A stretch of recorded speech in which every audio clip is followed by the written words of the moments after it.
समय साराय स्वानुभूतिया प्रकास्ते चित्स्वभावाय भावाय सर्वभावांतर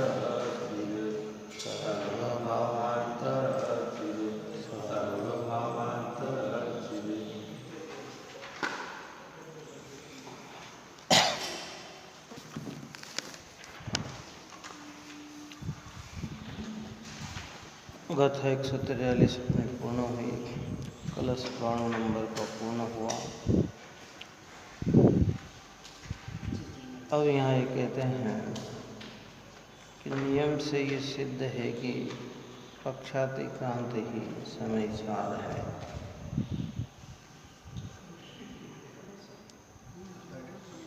समय का सार जो शुद्धात्मा है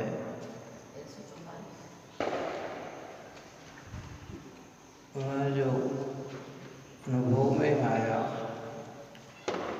निश्चय और व्यवहार के विकल्प का भी परित्याग करते हुए चिन्मात्र चैतन्य का जो अनुभव है वही समय का सार है। 60 शब्दों में, सरल शब्दों में कहें तो शुद्धात्मा अनुभूति ही समय सार है। निर्विकल्प स्वरूप की वेदनता ही समय सार है। उस बात को यहाँ आचार्य भगवंत 144 का काम कहते हैं। देखिए, सम्यक्त सुज्ञान की जिस एक को संज्ञा मिले, नय पक्ष सकल विहीन भाषित वह समय का सार है। वह समय का सार है। सम्यक और सम्यक ज्ञान की एक जिसको संज्ञा मिलती है कि ये सम्यक दर्शन है, ये सम्यक ज्ञान है। वह सम्यक दर्शन और सम्यक ज्ञान क्या है कि सकल पक्ष, नय पक्ष सकल विहीन। नयों का पक्ष, पक्ष का अर्थ क्या लेना? विकल्प है। व्यवहार नहीं कहता मैं बद्ध हूँ, निश्चय नहीं कहता है मैं अबद्ध हूँ। व्यवहार कहता है मूढ़ हूँ, निश्चय कहता है अमूढ़ हूँ। व्यवहार कहता है कि जीव जो है करता है, भोगता है, और निश्चय कहता है कि जीव करता भोगता नहीं है। रागी द्वेषी है, निश्चय कहता है जीव रागी द्वेषी। यद्यपि निश्चय का पक्ष, पक्ष मतलब प्रतीति, यथेष्ट है, सत्य है, इतना है ना। ऐसा नहीं कि कोई काल्पनिक कह रहा। नई जो है वो वस्तु को इंगित करती है। व्यवहार नई संयोग भेद प्रभेदों को मुख्य करती है, तो निश्चय नहीं स्वभाव को, अभेदता को, अखंडता को मुख्य करती है। तो वो निश्चय का पक्ष यथेष्ट है, परंतु विकल्प है वह राग का ही अंश है। क्या है? ऐसा नहीं कि कोई काल्पनिक कहा गया हो, वो है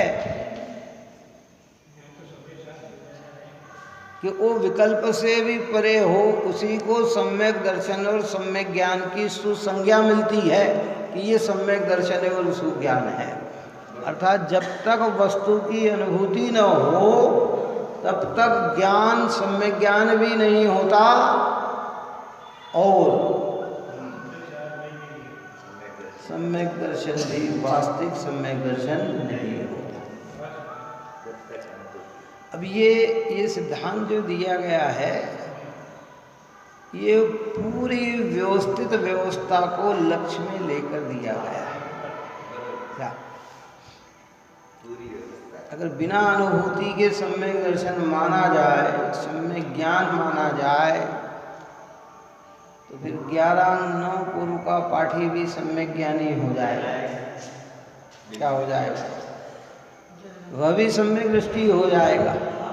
जिसको आत्मा की अनुभूति नहीं है और देव शास्त्र गुरु सात तत्व 9 पदार्थ विकल्प आत्मक भेद ज्ञान सब उसकी परिणति में वर्तता है। ऐसा नहीं है 11-9 पूर्व वाला ये जानता होगा कि शरीर आत्मा एक है, कि वो भी उसे विकल्प में और ज्ञान में तो भिन्न भिन्न ही जानता है। एक क्रिया का मैं करता नहीं हूँ, कर्ता कर्म करण संप्रदान अपादान अधिकरण प्रत्येक वस्तु की स्वतंत्रता है, ये सारा उसे नॉलेज है। ऐसा नहीं है कि उसे नॉलेज नहीं हो। 11-9 पूर्व में क्या बाकी बचा रहता है? लेकिन अनुभूति नहीं हो पाती है तो उसका सम्यक दर्शन और सम्यक ज्ञान की सुसंज्ञा नहीं मिलती है। इसलिए यहाँ कहा कि सम्यक और सुज्ञान की जिस एक को संज्ञा मिले,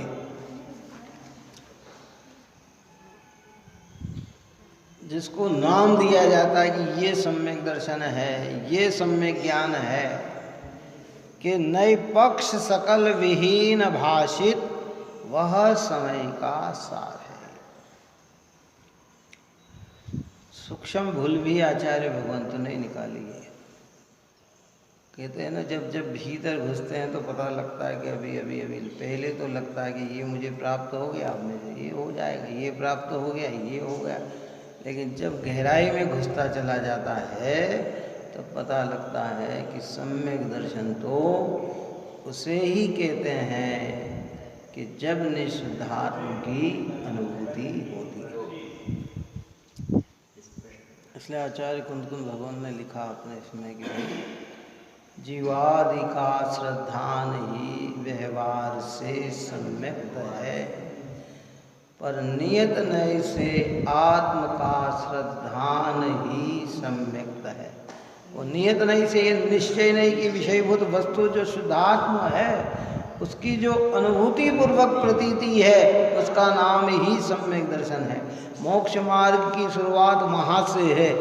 ये जितना भी मोक्ष मार्ग कहा जा रहा है ये सब उपचार व्यवहार है, परमार्थ व्यवहार भी वही है कि जहाँ आत्म की अनुभूति है।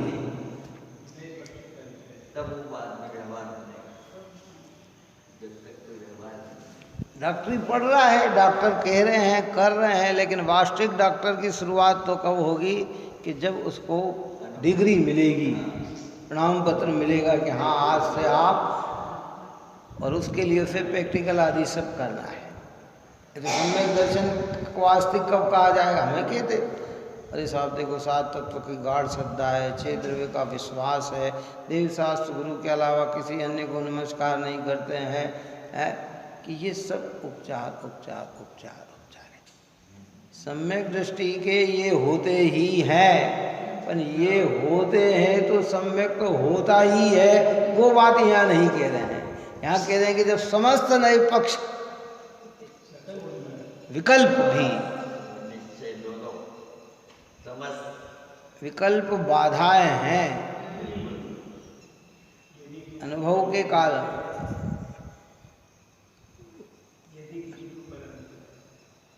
गुरुदेव श्री टोडरमल जी साहब अनेक विद्वद्गण ने दृष्टांत दिया है कि जैसे किसी व्यक्ति को सोने का हार बनाना हो, मोतियों का हार बनाना हो, तो हार बनाते कि पूर्व में अनेक विकल्प आते हैं। कितने आते हैं? किससे बनाना, कौन अच्छा बनाएगा, सुनार कौन है, गठने वाला कौन है, सोना कहाँ से लाना, मोती कैसे लाना, कहाँ से व्यवस्था करनी, ये सब सब सब सब सब। और जब हार बन के तैयार हो और पहने तो बोलो बार बार ये विकल्प करता है, मैंने उससे बनाया, इससे बनाया, ये करा, कि उसका आनंद लेता है। क्यों? क्या लेता है ना समझ? ये उसकी आनंदता लेता है। हाँ, ऐसे सम्यक दर्शन प्राप्त करने के पूर्व में सारी कि कहाँ मिलेगा कि सच्चे देव शास्त्र गुरु के निकट ही होगा, सात तत्व को समझने से ही होगा, सफल भेद विज्ञान करने से ही होगा, आत्म श्रद्धान जमाने से ही होगा, उसमें कोई दूसरा नहीं है। सारी चीज भीतर में दृष्टि जाएगी और अनुभूति होगी तो फिर ये विकल्प नहीं होगा। फिर क्या होगा? उसका आनंद होगा। क्यों? विकल्पों से भी पार। अब देखो ये बात है, ये चौथे गुण स्थान से इसकी शुरुआत होती है। पंचम में इसकी वृद्धि होती है, छठे में और वृद्धि, सातवें में निर्विकल्पता का साक्षात भाव, और फिर श्रेणी जैसे चढ़ता है वैसी व्यवस्था होती चली जाती।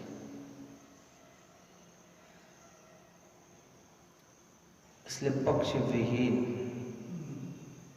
विकल्प से भी रहित, पहले विकल्प में आए फिर वस्तु की अनुभूति में निर्विकल्प हो जाए। सोचना तो पड़ेगा ना, भगवान के दर्शन करना है हमें तो विकल्प तो करना पड़ेगा। किसी नए गांव गए हम, क्या ऐसी जगह गए जब पहली बार जा रहे हों या पूर्व में भी गए हों, एक बार दर्शन करना तो सोचना तो पड़ेगा कि भाई दर्शन कहाँ है, भगवान कहाँ है, वितरागी सर्वज्ञ देव कहाँ है, अरिहंत की ओरिजिनल प्रतिमा कहाँ है। पहले ही सब विकल्प। अब दर्शन कर रहे हैं तो फिर क्या उसका आनंद लेके ये विकल्प करें? क्यों? भगवान के प्रति समर्पितता लाएंगे, ये विकल्प करें कि वो यहाँ था। ये सब पूर्वांग है, पर इन सब विकल्प को तोड़कर दर्शन होते हैं। ऐसे ही ये तत्व विचार चिंतन मनन सब जीव की परिणति में होते हैं, लेकिन अनुभूति इन सब विकल्पों को तोड़कर होते। वास्तविक देखो, इस गाथा में तो इतना सरल कर दिया है आचार्य भगवंत ने कि सम्यक तौर सुज्ञान की जिस एक को संज्ञा मिलेगी। वास्तविक संज्ञा कहाँ मिलती है, नाम कहाँ मिलता है कि ये सम्यक्त है? तो कहते नहीं, पक्ष सकल विहीन भाषित वह समय का सार है। अगर डायरेक्ट शब्दों में कहा जाए तो बिना अनुभूति के सम्यक तो होता ही नहीं। अब भले हम कहीं भी मान के संतुष्ट हो जाएं, वो हमारा विश्वास है, लेकिन आचार्य की भगवान सर्वज्ञ देव ने एक ही बात कही है कि बिना अनुभूति के सम्यक दर्शन होता नहीं है। चाहे गृहस्थ जीवन हो चाहे मुनि जीवन हो, सम्यक्त के अनुभूति के बिना सम्यक्त की प्राप्ति होती नहीं है। क्योंकि सम्यक्त में मिथ्यात्व का अभाव होता है। इसको मैंने पहले एक बहुत अच्छा तर्क देके समझाया था कि अगर बिना अनुभूति के सम्यक दर्शन हो जाए तो बोलो क्या हो सकता है? बिना अनुभूति के अगर सम्यक्त की प्राप्ति हो जाए तो क्या हो सकता है?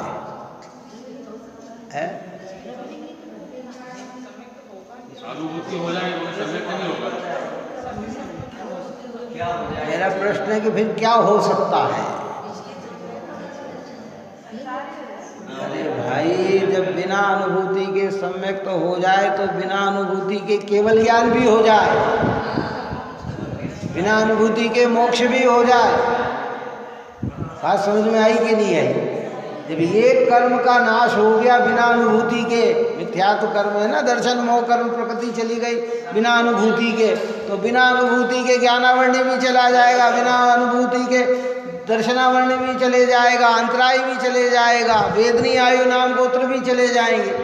फिर ऐसा होगा, अगर एक अनुभूति के बिना ये हो जाए तो ये भी हो जाएगा। आई समझ में नहीं आई बात? और ये संभव नहीं है ना, इसलिए सम्यक तो सिरमौर है, सिरमौर है, सिरमौर है। अज्ञानी को ऐसी बात, बस ये हो गया साहब। अरे भाई, कषायों की मंदता बिना अनुभूति के हो सकती, उत्कृष्ट हो सकती, शुक्ल लेशा भी हो सकती है। उसके लिए ना नहीं किया उन्होंने। बहुत मंद कषाय के परिणाम, द्रवलिंगी के बहुत मंद कषाय के परिणाम हो जाते हैं। भोग भूमि जाने वाले के परिणाम बहुत मंद हो जाते हैं। सकल संसार के हित की सोचता है, अच्छा विचार करता है, ये परिणाम भी आ सकते हैं। परंतु विकल्प ही है, अनुभूति नहीं है। सिद्धांत इतना पवित्र है जैन धर्म का। अन्य व्यक्ति इसलिए तो अन्य क्या कहते, बस अन्य व्यक्ति क्या है, अन्य मत में तो ठीक है, अपने जैन मत में ही चले तो क्या लोग क्या मानते हैं कि जितना बाहर में आगे बढ़ता है उतना मोक्ष मार्ग निकट दिखता है।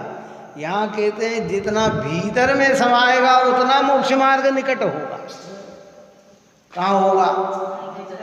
भीतर में समाएगा उतना मोक्ष मार्ग होगा।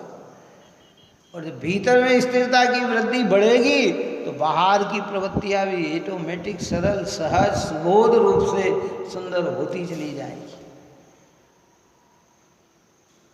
बस इतना ही अंतर है।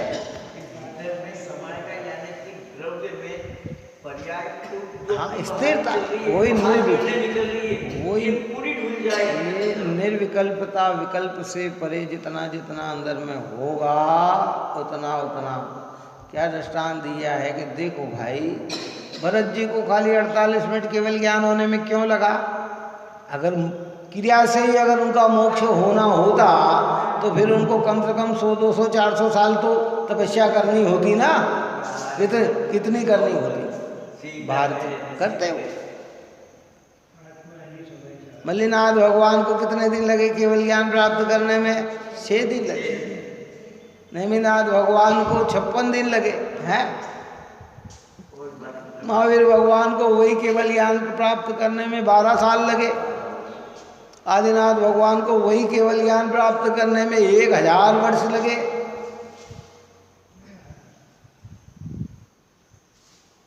सोचना तो पड़ेगा इन सब बातों। उस दृष्टि से नहीं सोचना कि क्रिया न करना पड़े, ऐसा नहीं। हाँ, स्वरूप की आराधना में क्रियाएं होती है, लेकिन जो आत्मा को लक्ष्य में न लेकर मात्र क्रिया में रखते हैं और अपने को मोक्ष मार्गी कहते हैं, तो यहाँ कहा कि भाई संज्ञा तो उसे मिलती है सम्यक्त की और सुज्ञान की जो सकल नए पक्ष विहीन भाषित के, सकल नए पक्ष के जहाँ नयों का विकल्प भी टूट जाए। अब वो क्या कहना चाहते, जब इतनी भूमिका में आता है ना तो व्यवहार का विकल्प तो टूट गया उसका। किसका? इस भूमिका में। जब आत्मानुभूति में आता है तो मैं मनुष्य हूँ, मैं स्त्री हूँ, मैं रागी हूँ, मैं कषाई हूँ, ये तो विकल्प टूट गया। अब तो उसे कैसा लग रहा है कि मैं शुद्ध चैतन्य मात्र हूँ, मैं अबद्ध स्वरूप हूँ, मैं नियत हूँ, मैं अविशेष हूँ, असंयुक्त हूँ। कि ये विकल्प भी आत्म अनुभूति में अगर इसी में संतुष्ट हो तो बाधक हो जाता है। ये तो ये विकल्प से भी परे हो जाता है।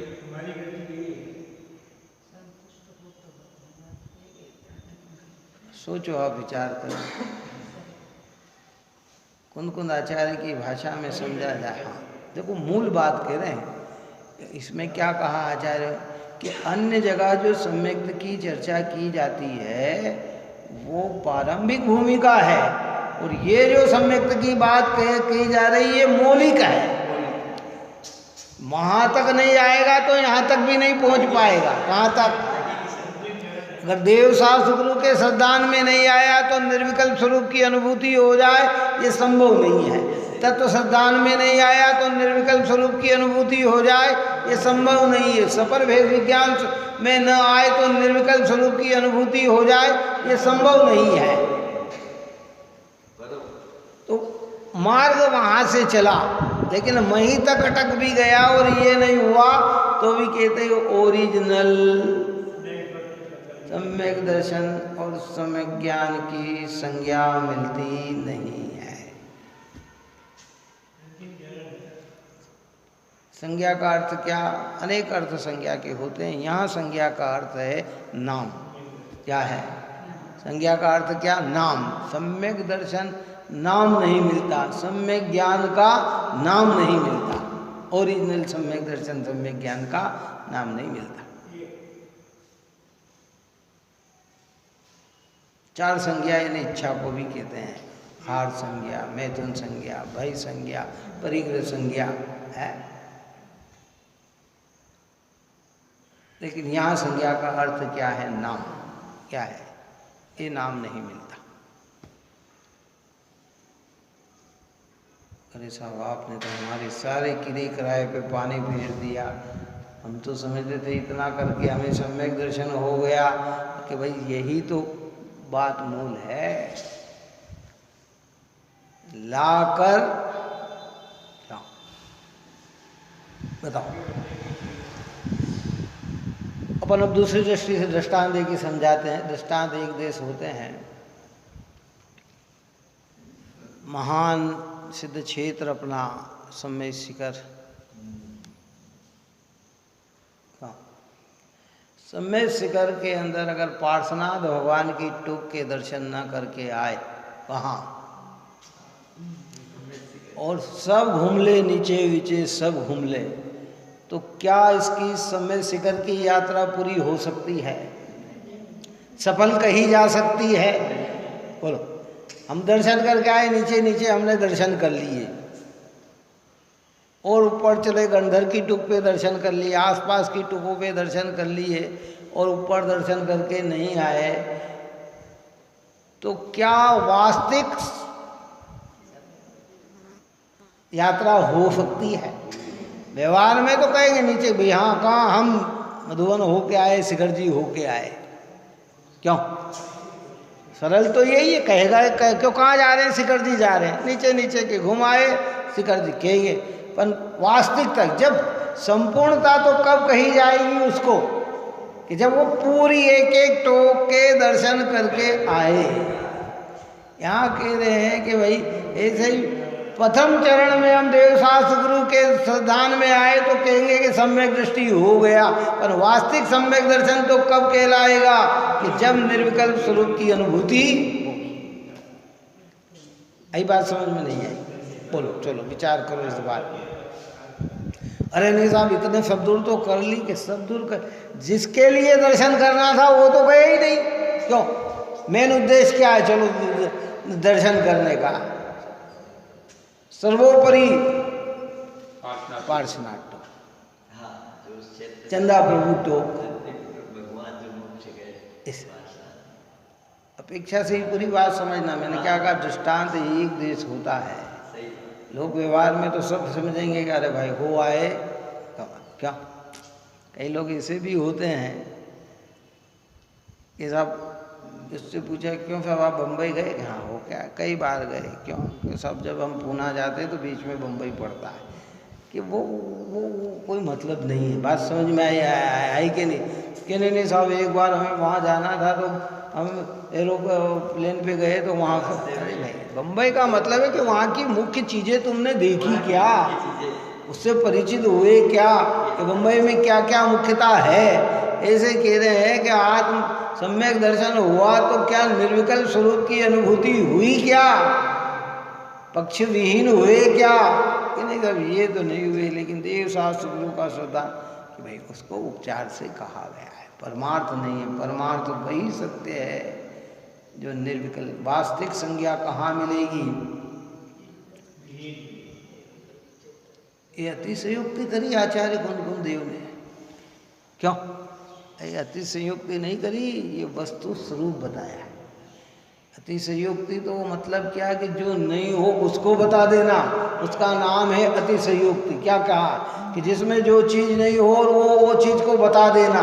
यहाँ तो उन्होंने वो चीज़ बताई है जो ओरिजिनल है, जो आज तक हम प्राप्त कर पाए नहीं है।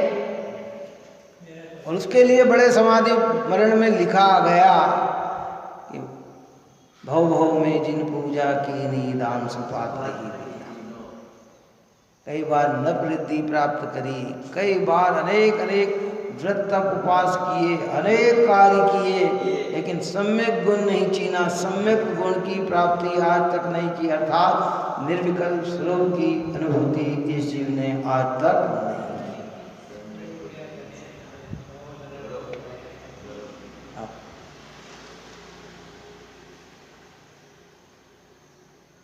कांच की सुंदरता पे इतना मुग्ध हो गया कि हीरे को नहीं पहचान पाया, और उसी में संतुष्ट हो गया कि नहीं नहीं साहब मुझे तो हीरा प्राप्त हो गया, मुझे तो हीरा प्राप्त हो गया। तो विज्ञानी तो कहेंगे ना कि ओरिजिनल हीरे की तुझे मोती की पहचान नहीं, इसलिए सीप पर भूला रे, कि तुझे वास्तविकता की पहचान नहीं है, इसलिए तू सीप पे ही भूल गया। ऐसे कह रहे हैं, निर्विकल्प स्वरूप की अनुभूति नहीं हुई तो विकल्पों को ही सम्यक दर्शन मानकर रुक गया, या उनसे भी परे होने की बात की। और उसके पहले पूर्वांग है। अब चलो बात करते हैं क्रम से, जिस क्रमानुसार चर्चा चलती है कि पार्श्वनाथ टोक जाना है तो उसके क्रम में क्या आएगा। चलो समस्त बीच की टोक आएगी।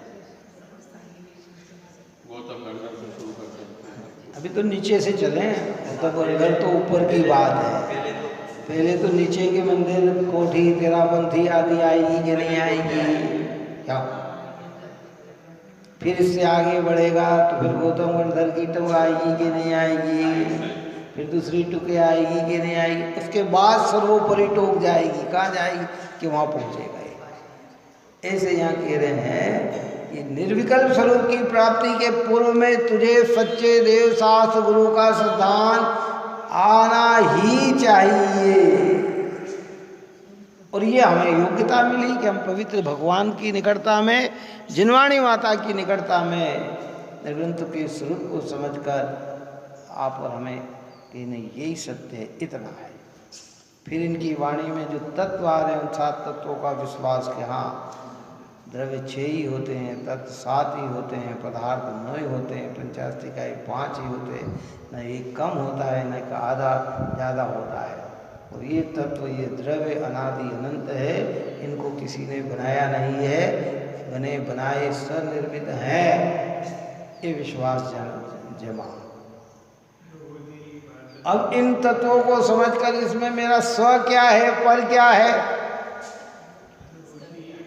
एक चैतन्य मात्र मैं हूँ और बाकी सब पर है। ये शरीर, ये इंद्रिया, ये मन, ये वाणी, कर्म, ये नो कर्म, ये बाह्य पदार्थ, और अंदर में चले गए तो राग देश काम क्रोध आदि भी ये आत्मा से भिन्न है, आत्ममय नहीं है। ऐसा भेद विज्ञान भी विकल्पात्मक हुआ। अब कमी खाली एक की रह गई है।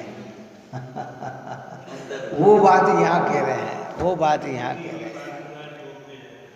हम अकेले में बैठते हैं ना, या भगवान के सामने बैठते हैं, कोई भी मेरा नहीं, मैं तो एक शुद्ध चैतन्य मात्र, क्या एकमात्र हूँ।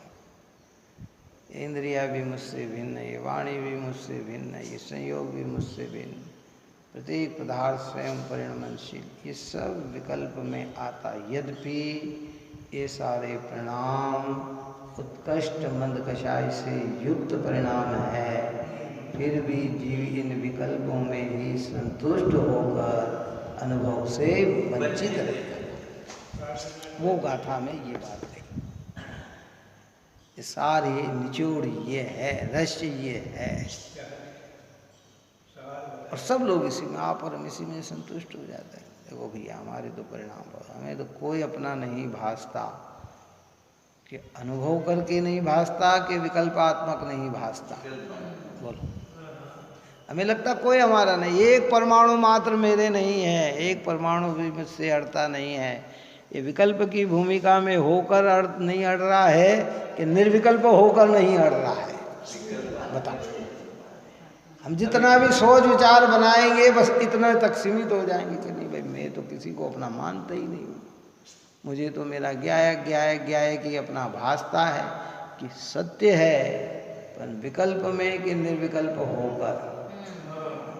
पहली भूमिका में यहाँ तक जोर आएगा, विकल्प में भी इतना जोर आएगा। मात्र में चेतन। हाँ,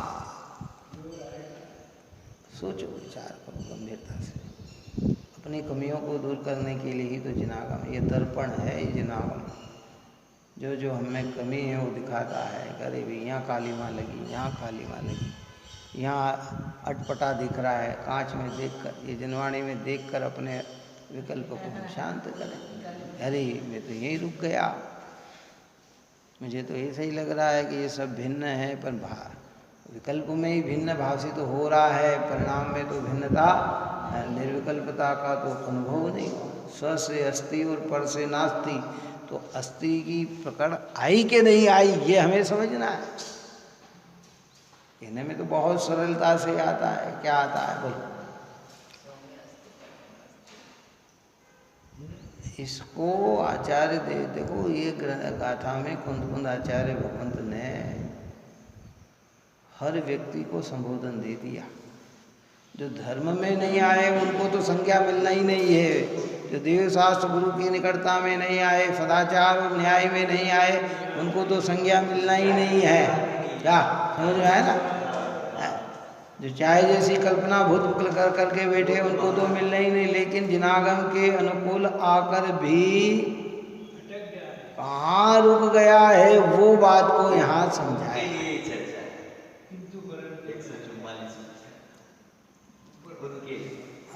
सब तरह से मतलब आप और हमारे हृदय में एक ये टीस बनी रहनी चाहिए कि जब तक अनुभूति नहीं होगी मोक्ष का मार्ग खुलने वाला नहीं है।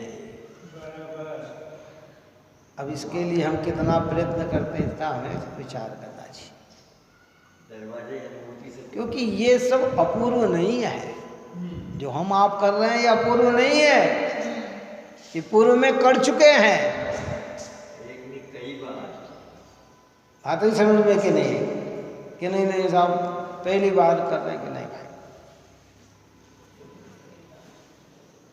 अनंत काल से संसार में परिभ्रमण कर रहे हैं, कई बार आप हम नित्य निगोद से निकल कर आकर त्रस पर्याय में आकर त्रस पर्याय का पूरा काल करके फिर निगोद में चले गए हैं। इतने समय में हमने क्या क्या नहीं किया होगा, क्या क्या नहीं किया होगा। नहीं किया तो अनुभूति नहीं की।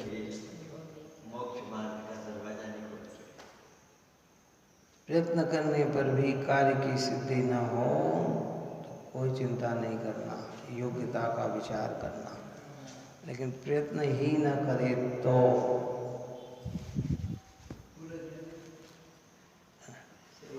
बहुत सारे क्या करे।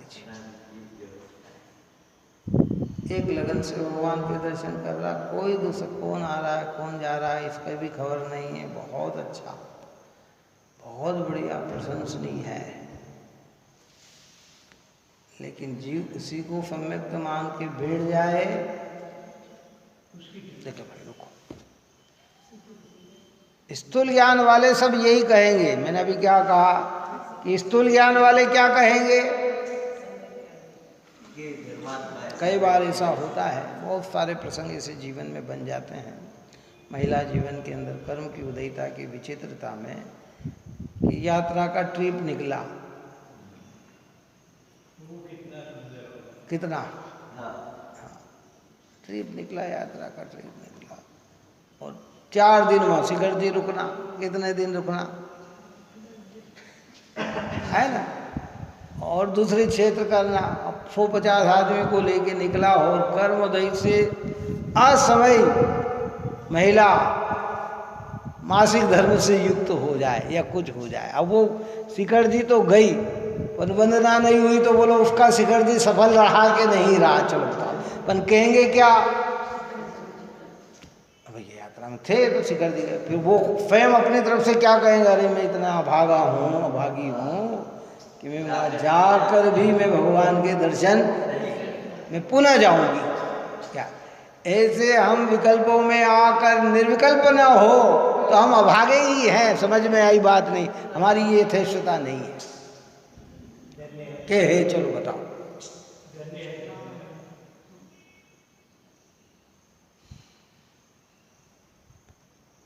ये आंखें खोली यहीं से। इसलिए दुनिया सारी बनावटी में लगी हुई है और आचार्य कुंद कुंद भगवंत ने ओरिजिनलता ला के रखी है हमारे सामने। कंपाउंडर को डॉक्टर कह दो तो बहुत प्रसन्न हो जाता है, खुशी खुशी हो जाता है। ऐसा लगता है कि अरे अरे अरे मानो मुझे, लेकिन क्या वास्तविकता में तू है क्या? हमारी इन क्रिया को सम्यक कह दिया गया, हम प्रसन्न हो जाते हैं, मान लेते कि अरे अरे हम तो सम्यक दृष्टि हो गए, पर क्या वास्तविकता में है क्या?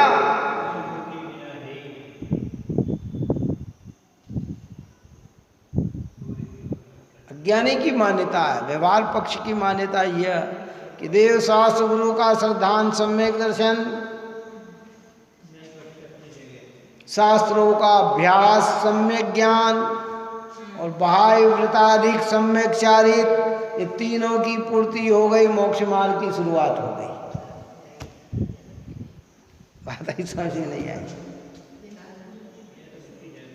जो नहीं अभ्यास नहीं करते, आगम के वाक्य से परिचित नहीं होते, उनसे पूछा जाए तो वो कहते भैया देखो हमें सच्चे देव शास्त्र गुरु का गाढ़ विश्वास है, हम इनके अलावा किसी अन्य को नमस्कार नहीं करते, तो ये तो हमारा सम्यक दर्शन हो गया। अनेक ग्रंथ का अभ्यास हमें हो गया, शास्त्र का पाठ हो गया, गाथाएं याद हो गई है, किस ग्रंथ में आचार्य भगवंत ने क्या कहा ये हमारा सम्यक ज्ञान हो गया, और हम सदाचार या व्रतादि को पालन करते हैं, नियम ले लिया है, अब ये हमारा सम्यक चारित्र हो गया, और तीनों की एकता होने से हमारा मुक्ति का मार्ग प्रारंभ हो गया। यहाँ कहते कि अनुभूति हुई कि नहीं हुई, निर्विकल्प स्वरूप का वेदन हुआ कि नहीं हुआ,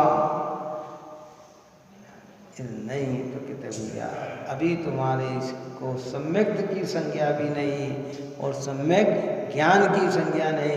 जब सम्यक और सम्यक ज्ञान की संज्ञा नहीं हो और सम्यक चारित्र की संज्ञा तो कैसे? सोचना पड़ेगा। ये बहुत उभर कर आचार्य ने चर्चा की है। जो लोग मोक्ष मार्ग में लगे व्यवहार में तो कहेंगे आप और हम भी कह देंगे, ऐसा नहीं है, क्योंकि आंतरिक चीज चर्म चक्षु से नहीं दिखती है, वो तो ज्ञान से ही अनुभूति में आती है। तो बाहर में तो यही कहेंगे हाँ भाई बड़े ज्ञानी पुरुष है, धर्मात्मा पुरुष है, मोक्ष मार्गी है, मोक्ष मार्ग में प्रवर्तन कर रहे हैं, वो ऐसा ही कहा जाएगा। लेकिन अब उसको अपने अंतरंग में सोचना है। क्यों? दुनिया हमारे कार्य को देखकर प्रशंसा करती है, लेकिन कार्य भावात्मक है कि नहीं है, ये काय का विषय है कि भीतर के ज्ञान का विषय है, ये काय का विषय है, ये भीतर के ज्ञान का विषय। इसमें किसी की दूसरे की नहीं, किसी की नहीं। ये बात को अगला चरण में स्वामी जी ने कितने मतलब सारांश बता रहा हूँ कि अब देव के प्रति पूरा आदर, आप जो कह रहे हो वही बात कर रहा हूँ। शास्त्र के प्रति जैसा कहा तो वो शास्त्र के वचनों का आदर, निर्ग्रंथ गुरु का जैसा है वैसा आदर, लेकिन उन्होंने जो बताया है कि द्रव्य के प्रति तेरी पर्याय का आदर है, द्रव्य के प्रति, स्वयं के द्रव्य के प्रति जो आदर जब तक नहीं जाएगा तब तक तेरी आत्मानुभूति का कहाँ कार्य चालू है। ये सब हमें बताने वाले हैं। हाँ, ये सब हमें बताने वाले। प्रारंभिक भूमिका में इनका अद्भुत महत्व है, अद्भुत महत्व है। कितना महत्व है? बहुत महत्व है। लेकिन निर्विकल्प स्वरूप की अनुभूति न हो तो कोरे का कोरा है। आगे जाए समझो इस बात को। अपन तो यहीं की भूमिका में चल रहे हैं, जो गाथा है उसी के अनुसार पाठ चल रहे हैं। अभी व्यवहार की भूमिका में बात करेंगे तो सबको इसी की, वहाँ ये थोड़ी कहेंगे कि ये विकल्प है इससे, वहाँ तो यही कहेंगे भाई यही सम्यक दर्शन का कारण है। क्या करेंगे? बच्चों को प्रथम में समझाया जाता है बालक को पाठशाला में कि सम्यक दर्शन प्राप्त करेंगे, सब सम्यक। तो क्या सम्यक दर्शन? कि सच्चे देव शास्त्र गुरु की श्रद्धा करेंगे, ये सम्यक दर्शन है। रत्नगण सावकाचार्य में आचार्य समर्थ भद्र ने देव शास्त्र गुरु के सिद्धांत का नाम ही सम्यक दर्शन का। तत्वार्थ सूत्र में उमा स्वामी भगवंत के अंदर अगर हम प्रकरण करेंगे तो तत्वार्थ सिद्धांत का नाम सम्यक दर्शन का। इस समय सार कलश में अमृतचंद्र आचार्य देव की बात करेंगे तो भेद विज्ञान का नाम सम्यक दर्शन का, सफल भेद विज्ञान का नाम सम्यक दर्शन। और यही कुंतकुलाचार्य देव अब यहाँ कह रहे हैं कि सम्यक दर्शन की संज्ञा, सम्यक ज्ञान की संज्ञा कहाँ मिलती है? जहाँ पक्ष विहीन हो जाता है, नए पक्षों के भी विकल्प से विहीन हो जाता है, वहाँ सम्यक दर्शन होता है। तो एक से एक उत्तरोत्तर उत्तरोत्तर उत्तरोत्तर और ये पूर्ण है। यहाँ आने के बाद नियम से सम्यक दर्शन होता ही है, भी नहीं है, होता ही है। इस व्यवहार सम्यक दर्शन के कारण बताया ना, प्रकरण को समझना ध्यान से कि हमारे यहाँ कहा कि जिन्हें सम्यक दर्शन होता है उन्हें 5 लब्धियों की प्राप्ति होती है। इसकी प्राप्ति होती है, ये 5 लब्धियां वाला ही सम्यक दर्शन को प्राप्त कर सकता है। पहली लब्धि उसके अंदर कौन सी है? चौसम लब्धि। चौसम लब्धि का मतलब है कि ज्ञान का इतना उगाड़ हो कि जिसमें तत्व को समझा जा सके। अर्थात इसको दूसरी तरफ में कहा जाए तो संगी पंचेंद्री का मिलना। काय का मिलना? संगी की पर्याय में सम्यक दर्शन है ही नहीं कि सब इतना ज्ञान का उगाड़ हो गया तो दूसरी लब्धि उसके साथ चलेगी कि विशुद्ध लब्धि होगी कि ज्ञान का उगाड़ के साथ कसाई की इतनी मंदता होनी, अर्थात करुण दया आदि सब भाव तेरे हृदय में होना, वात्सल्य प्रीति का भाव तेरे हृदय में होना, विशुद्धता मंदता का परिणाम होना, ये भी प्राप्त हो गई तो फिर कहते देशना लब्धि होना। देशना अर्थात सर्वज्ञ की बात, निर्ग्रंथों की बात का उपदेश तुझे मिलना करे। तू चैतन्य ज्ञान और आनंद का स्वामी है, जीव है, कोई तेरा नहीं है। जगत के सारे पदार्थ क्षणिक मात्र हैं, क्षण मात्र में बदल जाने वाले हैं और तू नित्य स्वभावी है। ऐसी देशना का मिलना और मिलकर फिर प्रायोग्य आना, ये सत्य लगकर अपनी अनादिकालीन अज्ञानता में जो समय हमारा व्यर्थ का गम गया है उसके प्रति खेदित होना। क्यों? इसके समझे बिना मैंने आज तक का सारा समय गंवा दिया। अब जीव प्रायोग्य तक भी पहुंच जाए और मूल चीज प्राप्त न करे तो सम्यक की आराधना नहीं है। इसलिए शास्त्र में लिखा है कि 4 लब्धि की प्राप्ति तो इस जीव ने अनेक बार करी, लेकिन करण लब्धि की प्राप्ति इसको आज तक नहीं की। उस करण लब्धि को यहाँ आचार्य भगवंत ने कुंद देव ने यहाँ निर्विकल्प आत्मस्वरूप की अनुभूति कही। क्या कही? अगकरण है, अपूर्व करण, अनप्रतिकरण। करण मतलब परिणाम। ऐसा अपूर्व करण, ऐसे परिणाम जो आज तक इस जीव की परिणति में आए नहीं। इन सम्यक की प्राप्ति के लिए वो परिणाम चाहिए जो आज तक नहीं आए, और उसका इतना सूक्ष्म वर्णन है कि जो आप और हम अभी वाणी में समझ नहीं पाते हैं, वो आगम के अनुसार जो है। अब इस तुलता में समझना तो बस यही कि पक्ष विहीन होकर निर्विकल्प स्वरूप का अनुभव कर ले, वहाँ सम्यक दर्शन की शुरुआत।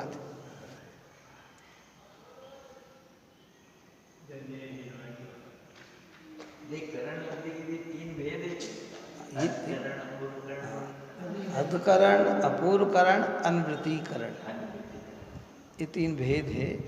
और एक क्रम क्रम क्रम आदमी को ख्याल नहीं है कि ये अधकरण है, ये अपूर्वकरण है, ये अनवृत्तिकरण है, ये तो सहज होते चले जाते हैं। बस समझ में आया ना, वो उसकी वहाँ व्यवस्था बन जाती है तो कार्य की सिद्धि हो जाती है।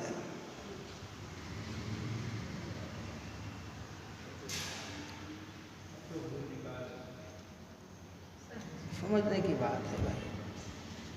मतलब क्या हो गया, जितना भी भार था वो आचार्य भगवंत ने उतार दिया। मैं तो सम्यक दृष्टि हो गया, मैं ये हो गया, मैं वो हो गया, कि सब उतार के रख दो भैया नीचे।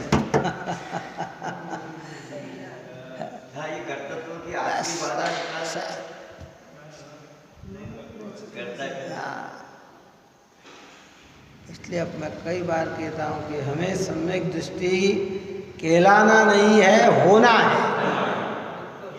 और होने के लिए ये चाहिए, वास्तविकता में ये चाहिए। क्यों होता ना, कई लोग ऐसे हैं, आज भी वर्तमान में ऐसे लोग हैं कि जिनको सेठ की संज्ञा मिली हुई है और पास में पैसा नहीं है। समझ में आए तो वो भीतर से अपनी कमजोरी समझ रहे हैं कि दुनिया मुझे सेठ कह रही है लेकिन मैं सेठ नहीं हूँ। पर संज्ञा क्या मिल रही है बाहर में, अरे सेठ साहब, अरे सेठ साहब, अरे सेठ साहब, अरे सेठ साहब, जो भी, अरे वो सेठ, वो सेठ, और भीतर में नहीं है। ऐसे यहाँ कह रहे हैं कि जब तक अनुभूति न हो संज्ञा काय की मिलेगी, सेठ की यानी सम्यक दृष्टि की। तो तुम्हें समझना है कि तुम सम्यक दृष्टि होगे नहीं। हाँ। और उलझ गए तो तकलीफ में आ जाओगे। तकलीफ में आने का मतलब क्या है कि भाई वही संसार में ढूंढना चालू, पहले भी रही और आज भी रही। क्या इस प्रकार की चर्चाएं की, आगे इसकी टीका और करेंगे। ये तो कहा ना कि अब अंतिम चरण है, 144 गाथा कर्ता कर्माधिकार की अंतिम गाथा। इसके बाद अपना पुण्य पाप अधिकार प्रारंभ होगा। तो भैया कौन सी गाथा से चले अपन? 69 नंबर की गाथा से अपन चले। 69 नंबर की गाथा से कर्ता कर्म अधिकार प्रारंभ हुआ तो 144 गाथा में अपना कर्ता कर्म अधिकार पूर्ण होगा। 76 गाथाएं आचार्य भगवंत ने हमारी उस भ्रांति को तोड़ने के लिए कही है जो अनादि से टूट पाई नहीं है। अब प्रयत्न करें कि हमारी भ्रांति टूट जाए और हमें सम्यक दर्शन की प्राप्ति हो। यही मंगल भावना। सहिजानंदे शुद्ध स्वरूपी अविनाशी आत्मस्वरूप, सहिजानंदे शुद्ध स्वरूपी अविनाशी आत्मस्वरूप, सहिजानंदे शुद्ध स्वरूपी अविनाशी आत्मस्वरूप, निज में बताई यह अनंत उपकार है, उसके लिए जिनवाणी माँ को वंदना शतबार है, वंदना शतबार।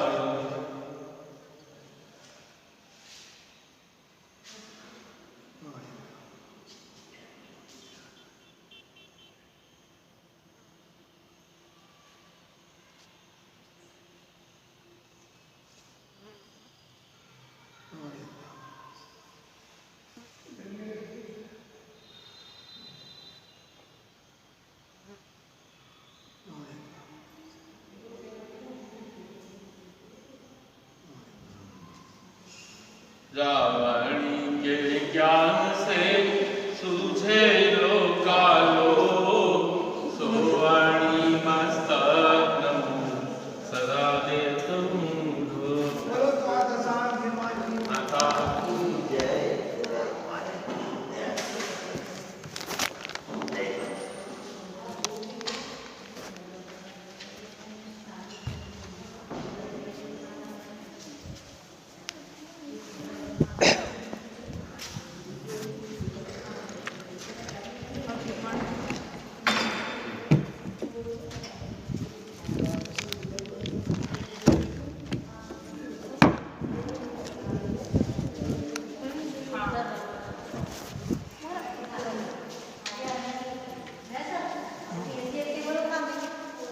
हैं।